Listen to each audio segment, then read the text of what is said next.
in badan baa waxaa la isoo weydiiyaa reer wanaagsan muxuu ku wanaagsan yahay meeqa tiir buu ku taagan yahay reerka wanaagsan kaamiradan hadda wax duubaysa aniga arkay idinkuma aragtaan 3 lugood ayay ku taagan tahay masjidka iga gadaaleeya intaasoo tiir buu leeyahay islaamka arkaysaan 5 tiir buu ku taagan yahay idan haddaad aragto wax taagan haddaad aragto wax adag haddaad aragto wax ishaysta waxaad aragto wax aan dhacaynin waxa weeyaan wax adkaynaya ayaa jira dhulkan aad arkaysaan waxa lagu adkeeyay oo dhaqdhaqaaqa laga ilaaliyaa buuraha sida ilaahay quraankiisa uu noogu sheegay subhanahu wa ta'ala hadaba reer wanaagsan muxuu ku wanaagsanaada tiirarka uu ku taagan yahay maxaa kamida koow bal hadda tirsada tiirka koobaad waa taqwa allah ogaada meel la ku qorta reerka wanaagsani wuxuu ku taagan yahay waa tiirka koobaad oo tiir laga hormaray uusan jirin waa al-iimaanu billahi wal amalu saalih waa rumayn ilaahay si dhaba loo rumeeyay iyo amal toosan oo lala imaado allah oo la raali geliyo jalla jalaaluhu shaytaanka oo lala colaytamo allah subhanahu wa ta'ala wuxuu ka caroon hayay oo dhan oo la iska ilaaliyo idan reerku waxa uu ku taagan yahay waa midda waayo ilaahay baa naxariistiisa samada kaga soo dejinaya waa reer tukanaya waa reer soomaya waa reer wax sadaqaysanaya waa reer ilaahay ku xidhan waa reer alle keligii caabuda oo ilaahay subhanahu wa ta'ala cid kale aan la caabudin kaasi waa qodobka labaad waxa weeye uu reer dhisan ku taagan yahay waa al-ittifaaq waa waxay isku og yihiin oo isku waafaqeen oo ay ka wada hadleen ama ay qorteen ama ay duubteen oo ay saxiixdeen oo qodobo uu yaala waxaad ogtihiin hadda maanta adduunka dawladaha marka laga hadlayo shuruucba u taala adduunka marka laga hadlayo hatta muassasa yar oo tijaari ah marka la samaynayo dukaan markay laba qof isku darsanayaan waxbay kala qortaan hadaba mashruuc adduudku ay galaan akbar mashruuc fi العالم waa la isku waafaqsan yahay waa mashruuc zawaad mashruuca weyna inta la eg minuusan qoraal u salahayn oo uusan ittifaaq lahayn oo wax la isku og yahay lahayn oo awlawiyaad iyo wax la kala hormariyo ay lahayn oo haday dib yimaado sidii loo xalin lahaa khilaafka maxaa keena xageebu ka imaada maxaad ka cadhoota maxaa ku dajiya seen caruurteena u korsana dhaqaalo xagee ka imaanaya waa inuu jiro xuduud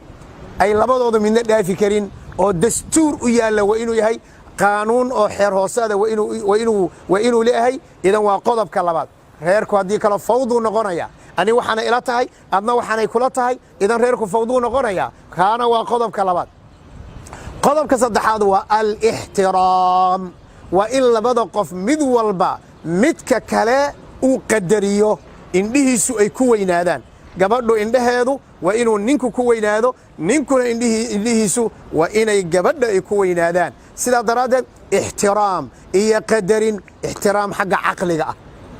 naag baa tay maxaa sheegi haday arintu ka taaganta bilcan baa tay maxaa sheegi haday arintuba ka taaganta haweenku ma waxba laga qaataa haday arintu ka taaganta ama gabadhu ay buu arto ninkan inay ka sarreyso oo nin doqon oo dhaandhaan oo calan oo ahbalo